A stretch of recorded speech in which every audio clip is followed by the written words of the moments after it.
Bonjour à tous, aujourd'hui je vous emmène sur les rails et nous allons partir à la recherche des cheminots, des archives, de la SNCB et aussi j'espère vous faire rencontrer mon arrière-grand-père Émile Nicolas qui est né le 9 novembre 1877 et qui est décédé en 1946.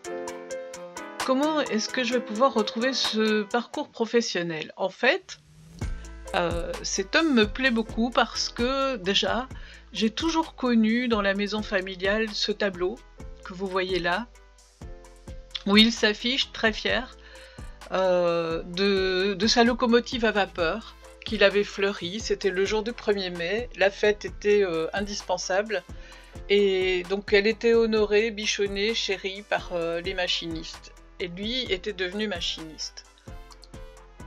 Quand, comment, je ne sais pas. Ce que je peux vous dire, c'est que je l'ai retrouvé en fait grâce à ce que je vais vous proposer comme article. Donc en fait, il était sur cette photo avec une moustache qu'on voit encore noire, et la photo a dû être prise entre 1911 et 1925, ou 30, peut-être maximum 30, mais je dirais plutôt 25. Pourquoi? Parce que j'ai une autre photo de lui qui date de la fête qui a été faite pour le centenaire de Méliès, Jean-Robert Dulieu. Vous voyez, là, il a été honoré en 1930 et il est décédé à 100 ans et 8 mois. Et on voit ici Émile avec ses cheveux blancs et puis sa moustache blanche aussi. Il avait déjà bien vieilli. Il avait 55 ans, si je me souviens bien à ce moment-là. Et voilà. Donc, en fait, le jour de la cérémonie du fleurissement des locomotives, c'était le jour de la fête du travail, qui était devenue la Journée internationale des travailleurs, et qui trouvait en fait son origine dans le combat pour l'amélioration des conditions de travail. Et entre autres, ça a trouvé son combat d'abord aux États-Unis. Ça a été reconnu en 1885. En 1889, la deuxième internationale socialiste à Paris a décidé de faire le 1er mai une journée de revendication ouvrière, et la Belgique a suivi le mouvement le 1er mai 1891, comme d'autres pays, et puis ça devient un jour chômé en fait, national et chômé. Donc, qu'est-ce qu'on connaît du parcours d'Émile?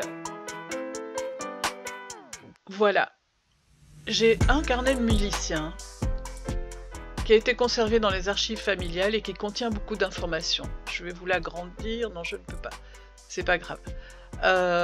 Sur la page de gauche qui est déchirée, on voit en fait ses caractéristiques physiques. Là c'est sa photo, il avait tout juste 20 ans, on voit qu'il était quand même pas très corpulent, un peu fluet on va dire.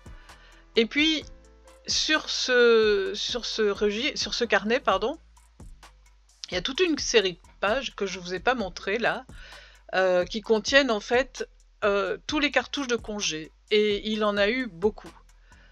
Parce qu'il a fait son service militaire du 14 avril 1897 au 1er juin 1901, ce qui veut dire pendant 50 mois, soit plus de 4 ans avec 2 congés annulés sans explication écrite. Il obtient des cartouches de congé, la première cartouche est du 20 juillet 1900. Alors il faut savoir que dans ce carnet, il y a toute une série de pages qui permettent au bourgmestre de poser un visa pour les changements de résidence. Et ça pendant plusieurs années après le service militaire, parce qu'en fait, il fallait qu'en cas de mobilisation, il puisse être rapidement retrouvé. Vous voyez, il est indiqué, en cas de mobilisation, il se rendra immédiatement sans autre avis par la voie la plus rapide et la plus directe au dépôt ou fort où sont déposées ses armes et effets. Donc le carnet comporte 16 visas d'entrée et de sortie. À chaque fois qu'il entrait à Méliès, il rentrait chez lui, il y avait un visa d'entrée à Méliès. Donc on le voit en 1899, vu pour arriver à Méliès, soit 2 ans après avoir quitté sa famille, il a alors 22 ans. Et puis en 1900, le 3 janvier, il est vu pour arriver à Oettingen, en allemand. C'est écrit en allemand. Et c'est le Burgermeister qui a signé, donc oui, C'est une chose qui me pose problème parce que pour moi, Oettingen, je fais une petite recherche, j'en ai entendu parler, mais c'est en Allemagne, en Bavière et pour dire précisément en Souabe. Je trouve ça tellement étrange de le retrouver là-bas. Il est parti quand même pendant 6 mois et je vois pas du tout à l'historique de la ville quelle est l'explication plausible pour avoir été là-bas, à moins d'une relation que je n'aurais pas connue. De plus, est-ce qu'il aurait eu le droit de partir aussi loin en Allemagne, vu les circonstances précédentes, sans autorisation de son rattachement militaire? Le système militaire est très strict quand même, donc il doit y avoir une explication qui m'échappe. Et puis en fait, je me souviens vaguement qu'il y a aussi un Oettingen en Moselle, donc à la frontière luxembourgeoise, qui s'appelait dans le temps Oettingen et qu'on appelle Ottange actuellement. Alors, est-ce que c'est cette ville allemande ou est-ce que l'autre version de Ottange, est-ce que est plus plausible? Parce que en fait, est-ce que Ottange à ce moment-là était allemande? C'est pas impossible, moi je ne suis pas assez experte en la matière. Il faut que je fasse une recherche plus approfondie avec des documents plus historiques en fait à ce sujet que le site de la ville. Et il faut savoir aussi que la profession d'Émile, quand il est entré au service militaire, il était mineur. Alors mineur, dans le Luxembourg, ça veut pas dire mineur dans les charbonnages, ça veut dire mineur dans les mines de Minette. Donc c'est une pierre ferrugineuse qui fit la fortune des forges luxembourgeoises parce qu'elle était extraite et son fer était tiré. En fait, c'était un fer qui était très pur, il n'était pas très cassant, ce qui leur permettait d'avoir un fer de qualité et très réputé.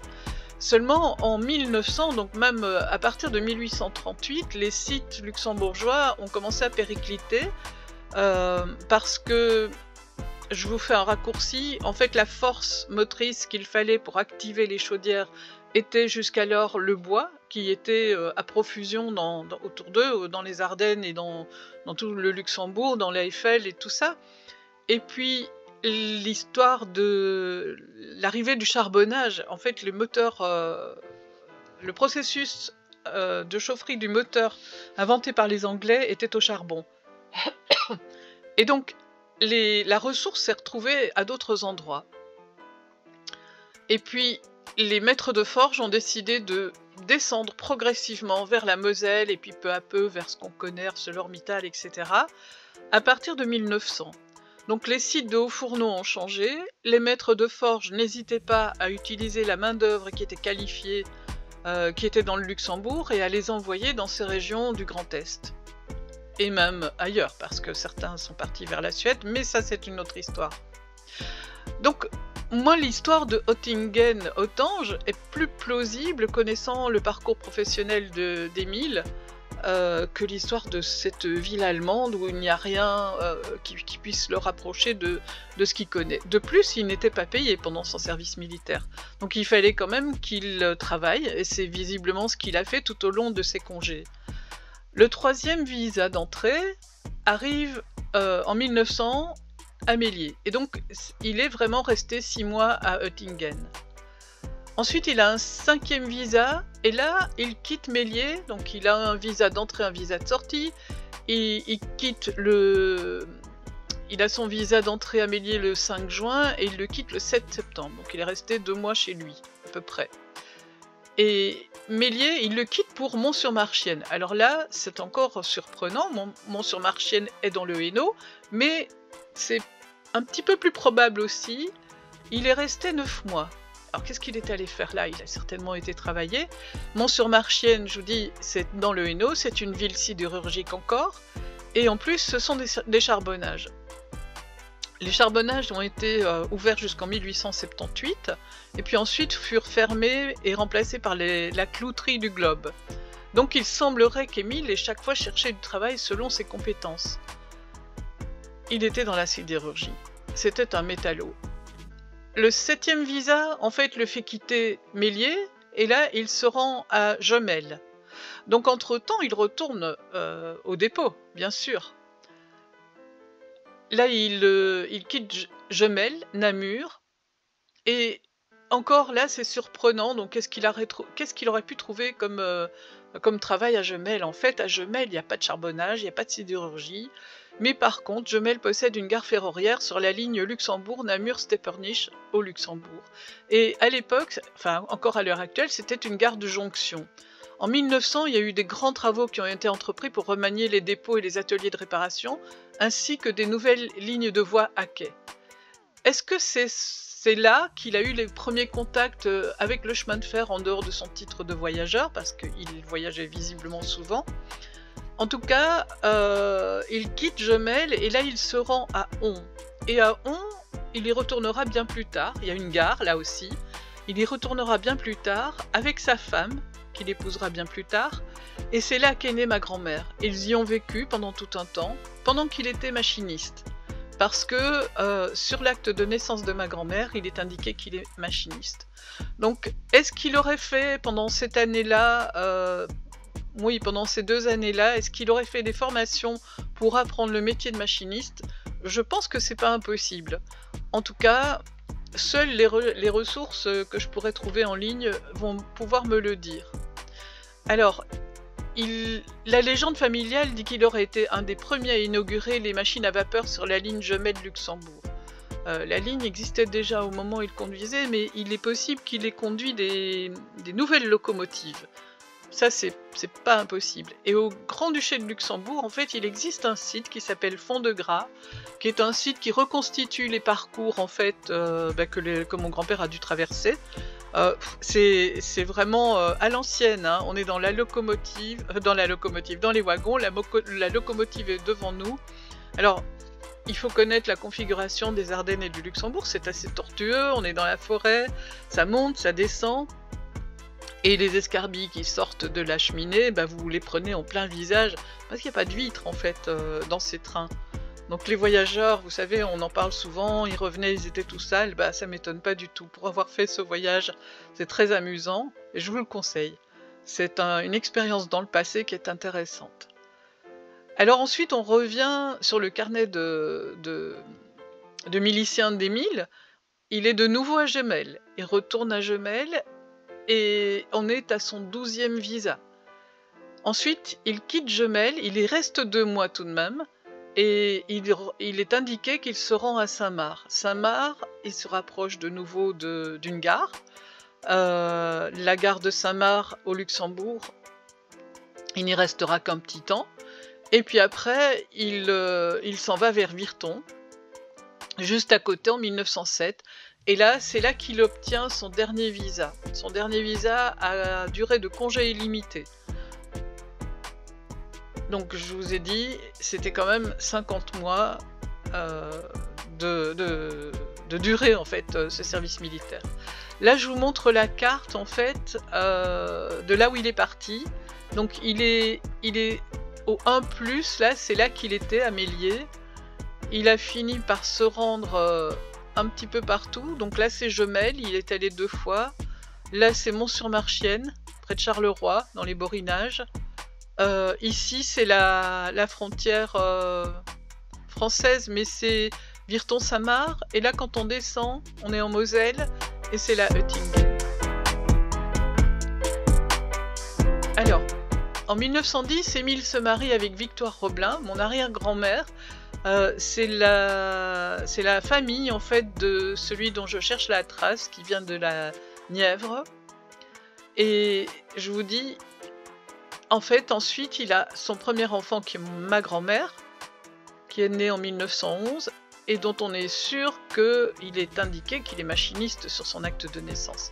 Ses 2 autres filles naîtront après en 14 et en 15, à Saint-Marc aussi. Il est de nouveau domicilié, il est de profession machiniste, et ce n'est plus tard qu'ils partiront sur Virton.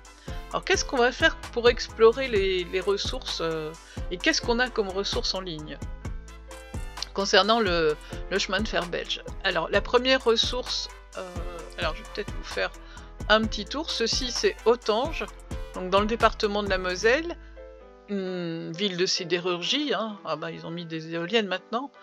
Et ça c'est Oettingen, la ville allemande. Donc là nous partons sur les archives search.arch.be, tous les liens sont indiqués dans le blog et sous la page, enfin sous la description de la vidéo. Et donc là, nous voyons que je vous explique en gros ce qui est indiqué sur le site. En fait, le fonds est divisé en deux parties. Alors, il y a quand même 5500 dossiers qui ont été produits sur des commissions d'enquête pour les cheminots soupçonnés d'incivisme, donc ça se trouve aux archives. Ça a été constitué par 10 commissions d'enquête. Et aussi, il y a un premier fonds qui, lui, a été au niveau de la rémunération, en fait, de tout le personnel roulant. Il y a quand on va dans le fond, on s'aperçoit qu'il y a un système de hiérarchie, enfin, il y a tout vraiment pour quelqu'un qui est dans le chemin de fer, qui connaît bien, il trouvera son bonheur. Ils disent aussi que ça a été très compliqué parce qu'en fait, pendant la Première Guerre mondiale, la Deuxième Guerre mondiale aussi, les fonds ont été difficiles à gérer parce que les hommes étaient envoyés à l'étranger sous les drapeaux, le travail était obligatoire, il y a eu aussi des engagements volontaires de certains, il y en a d'autres qui ont travaillé dans les rangs de la résistance. Donc il a fallu indemniser aussi les prisonniers politiques, les réfractaires au travail obligatoire, et tout ceci se trouve en fait dans cet inventaire, dans ces fonds. Les fonds, ils sont consultables sur place. Malheureusement, on n'a pas encore ce qu'il faut. Par contre, on a l'inventaire. Alors l'inventaire, vous pouvez l'acheter à la boutique, mais vous pouvez également le télécharger de façon gratuite. Alors c'est Madame Madeleine Jacquemin qui est l'auteur, j'aime pas le mot autrice, l'auteur de l'inventaire des archives de la Société nationale des chemins de fer belge concernant les dossiers de la Deuxième Guerre mondiale. Et en fait, vous pouvez télécharger l'inventaire et aussi le consulter en ligne, on va y aller directement. Donc quand on va sur cette consultation en ligne, c'est en néerlandais encore, mais vous pouvez le traduire comme je vous ai déjà expliqué. Vous faites un clic droit de la souris et hop, ça se traduit en français. Ensuite, les éléments d'archives sont ici. Donc, je vous rappelle, pour y avoir accès, il faut vous connecter, sinon vous ne le verrez pas. Et là, vous avez toutes les notes, les directives, etc. Vous avez les dates. Alors, j'ai fait une recherche pour 1900... je ne sais plus, oui, j'ai pas noté de date parce que c'était compliqué à noter, je ne sais pas exactement quand mon arrière-grand-père a été engagé. Donc j'ai tapé Nicolas Émile et en fait je l'ai pas trouvé. Parce que au début vous avez des fiches comme ceci et plus vous allez vous éloigner dans les pages, plus vous allez tomber sur des noms de famille. Donc vous voyez là vous êtes sur des noms de famille qui sont pas toujours classés par ordre alphabétique. Donc il faut prendre son temps pour fouiller là-dedans. Alors il a peut-être pas été, parce que je vous ai dit que c'était des cas d'incivisme, il a peut-être jamais été incivique au chemin de fer, donc il va pas se trouver là-dedans. Et j'espère qu'un jour il y aura des fonds qui seront déposés sur ces archives. Les archives datent de 1929 à 1989, donc il y a de quoi faire déjà. Et puis il faut prendre, comme je vous dis, la tasse de thé, la tasse de café, et puis chercher. Alors, on va aller, donc celui-là on l'a fait. Vous pouvez également consulter ici des nouvelles pistes de recherche pour l'histoire du chemin de fer. Vous voyez, il y a encore des inventaires ici. Et puis, c'est tout à peu près. Oui, voilà, le webshop est ici. Si vous voulez télécharger l'inventaire, en fait, l'inventaire de Madame Madeleine Jacquemin, vous devez... envoyez votre adresse email et puis il vous l'envoie par email. L'inventaire est assez gros. Je ne me souviens plus du nombre de pages, mais quand même il y a 9566 documents, donc je ne serais plus étonnée. Oui, il y a 479 pages, donc c'est comme vous voulez, si vous voulez l'avoir chez vous, voilà, vous pouvez le faire aussi. Donc c'en est fini pour cette... comment je vais dire, pour cette recherche au niveau de des archives en ligne de Belgique. Mais qu'est-ce qui reste encore à explorer? Parce que moi je suis restée sur ma faim, j'ai pas plus d'indications, j'aimerais bien vraiment en avoir, ne fût-ce que sur la locomotive qu'il conduit. Ça nous permettrait peut-être de nous situer. Donc là, j'ai découvert un forum, alors je le recherche 2 minutes là. Où est-ce que je l'ai mis? Ici, voilà. J'ai trouvé un forum de train, et sur ce forum, il y a une annonce, les archives SNCB à portée d'un clic, en indiquant que la SNCB ouvre ses collections historiques au public, et en fait, c'est désormais accessible sur le site internet de Train World. Alors je vous explique quand même qu'il existe ce forum, parce que vous pouvez peut-être trouver d'autres choses, l'histoire ferroviaire, etc. Donc le lien se trouve sur la page du blog et aussi dans la description ci-dessous. Donc du coup j'ai cliqué sur Train World, j'entre sur sa page ici, c'est un musée, pardon, et le musée a des collections. Donc, le musée est là, il faut aller sur les petits onglets qui sont ici. Donc il a une base de données historique, et je clique ici sur la base de données historique, voilà. Et donc là je me dis, alors je vais taper, on ne sait jamais. Première chose que je fais, alors ça y est, c'est nouveau en néerlandais, alors je pense que c'est des néerlandophones, et celui-là, si je me rappelle, oui voilà, il se traduit. Et quelquefois il y a des sites qui ne se traduisent pas. Alors je vais taper Nicolas Émile, alors c'est toujours difficile avec des noms de famille qui sont composés de deux... Oui, des noms et prénoms qui sont composés de 2 prénoms. Alors j'ai un résultat, Tonen, on va cliquer dessus, on va voir, et là il me renvoie vers... c'est le personnel de la gare de Basse-Coupe. On y est, donc je vais peut-être cliquer dessus, et j'ai accès à la photothèque. Et là je vois en fait, ils expliquent, en plus la première rangée est dans les rails, le personnel a posé, en arrière-plan on voit l'auvent du bâtiment de la gare avec le nom de la gare, et au centre un garçon tient une pancarte en bois qui indique « Retraite longue et heureuse à nos vétérans Basse-Coupe, station 21 746 ». Donc au dos il y a quelqu'un qui a eu la super bonne idée de mettre le nom des personnes. À première vue, je vois pas de moustache, donc je me dis, mon grand-père n'est pas dessus, mon arrière-grand-père n'est pas dessus. Et en plus, bon, Basse-Coupe, c'est pas la ligne Luxembourg. Je suis presque certaine que c'est dans le Hainaut, mais c'est pas grave. Donc, en plus, ils mettent la date du 21 du 7 46, or, il est décédé en mars 46 à Dampicourt. Je ne sais pas ce qu'il allait faire là, est-ce qu'il était dans une gare, est-ce qu'il a eu un accident, ça c'est aussi quelque chose que je vais rechercher. Donc cette image ne m'apporte rien, sauf que peut-être il y aurait d'autres images comme ça. Est-ce qu'il avait pris sa retraite? Est-ce qu'il y a eu droit? C'est pas sûr. Hein. À quel âge il prenait leur retraite? Il avait 50... La première photo que je vous ai montrée, il avait 55 ans, il me semble. Donc est-ce qu'il était retraité à ce moment-là? Je ne sais pas, il faut que je recherche. Alors je clique sur Retour pour revenir sur la base de données. Alors j'y arrive pas, donc je vais repartir de là. Et je vais faire une deuxième recherche.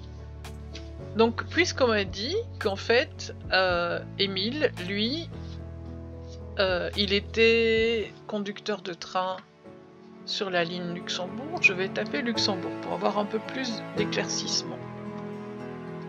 Il faut savoir que en Belgique, le réseau de chemin de fer était immense. Il a été vraiment un des premiers au monde à être aussi large et aussi grand. Ils en faisaient la fierté, et on avait des usines du côté de Liège, Cockerill. Donc là, c'est la belge, c'est la première locomotive à voyageurs qui a été construite en Belgique en 1835. Après, le belge, pardon, ça s'écrit le belge. Après les pièces, les locomotives étaient réputées mondialement, et donc la Belgique était un grand producteur de rails, de pièces, de tout ce qu'il fallait pour le chemin de fer.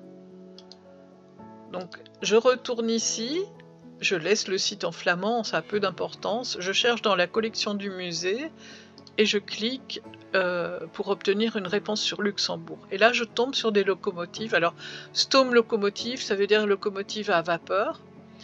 Et là, du coup, j'ai cherché, en fait, évidemment, les locomotives à vapeur.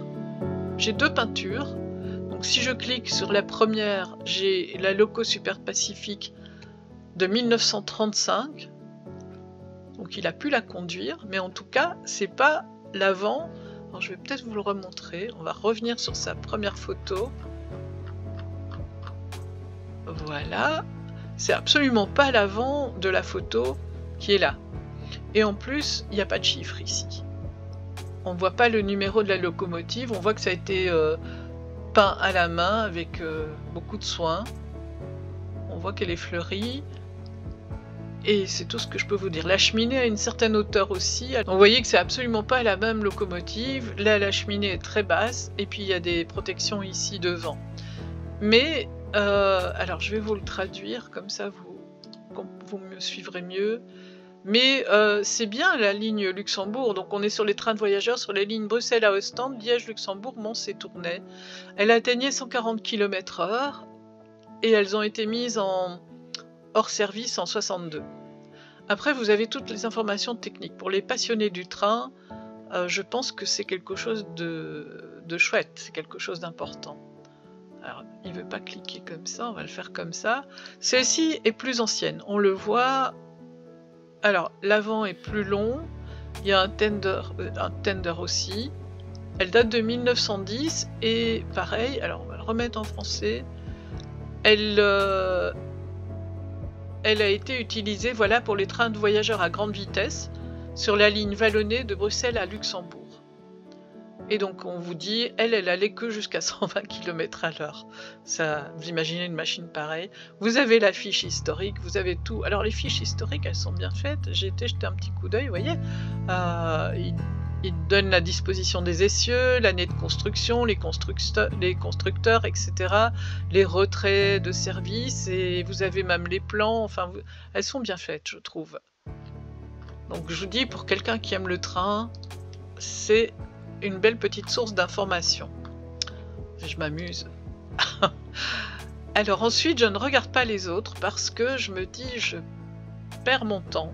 Alors cette fois-ci, ce que je vais faire comme recherche, je vais retourner sur la base de données et je vais mettre 1er mai, on ne sait jamais, Luxembourg. Et je vais aussi préciser, parce qu'ils vont peut-être me sortir, Stome locomotive, donc locomotive à vapeur. Comme ça, vous apprenez le néerlandais en même temps. Et donc, on a tout de suite une réponse. Et là, ce sont des maquettes. Alors, c'est pas celle-là d'office. Ça ressemble à celle-ci. Hein, je vous remontre. Donc, on est là avec une cheminée un petit peu plus haute. Évidemment, elle est vue de face et les autres sont vues de profil. Mais je pencherai entre celle-ci et celle-ci. D'ailleurs, celle-ci, à mon avis, ça doit être le même numéro. Celle-ci est trop haute. Non ? On va regarder celle-là. Et voilà. Alors, est-ce que c'est possible? Je vous le retraduis en français. Hop. Et voilà, on est là. Donc, à l'origine, ces 32 locomotives servaient dans les cantons belges de l'Est, Arlon et Virton. À partir de 1924, elles furent transférées de Virton à Anvers et elles effectuaient principalement du trafic portuaire. Donc, on est bien sur la locomotive qui visiblement, mais elle a un numéro, donc ça ne peut pas être tout à fait celle-là, que visiblement mon arrière-grand-père a pu conduire. Ça, c'est un des résultats. Donc j'ai quand même pas mal de chance. J'ai beaucoup de résultats. J'en ai 13 en utilisant cette expression-là. Il y a aussi les dessins, en fait, des différentes locomotives. Et là, bon, on n'est plus du tout vers les mêmes choses. Hein. Donc vous pouvez vous amuser à chercher sur ce site. si vous voulez des modèles de maquettes, les explications, etc. Comment les locomotives sont passées aux mains des Allemands, puis après ont été renvoyées vers d'autres endroits. Je vous ai mis toute la description sur le blog. Vous pouvez scroller si jamais ça ne vous intéresse pas, mais je me suis dit qu'il y en aurait bien un ou deux qui seraient intéressés. Donc ce que je vais faire moi, c'est que là je vais retourner sur le site ici, sur le site du musée. Apparemment ce sont des bénévoles, donc je pense que je vais leur écrire en leur envoyant une copie de la photo pour leur demander s'ils peuvent m'aider à la trouver. Et puis si jamais je pourrais trouver en fait des indices sur le parcours professionnel de mon arrière-grand-père, de façon à compléter sa biographie. Et j'aime bien compléter les biographies parce que ça les rend plus vivants. Moi j'ai l'impression de parler à quelqu'un qui est cheminot et qui est juste à côté de moi. Vous voyez, c'est quelque chose d'extraordinaire quand même de traverser le temps grâce à Internet maintenant. J'espère que vous avez ce même plaisir et puis que merci de me suivre jusqu'ici. Parfois c'est un petit peu long, mais c'est vrai que ça prend du temps de faire ces recherches et puis voilà, j'aime bien les partager. J'espère que la formule convient toujours. Et puis demain, alors demain je change de lettre encore, c'est la lettre S qui devrait apparaître. Et le S, c'est sans laisser d'adresse. C'est un article qui sera consacré aux gens partis sans laisser d'adresse. Maintenant, je vous dis bye bye et puis à bientôt.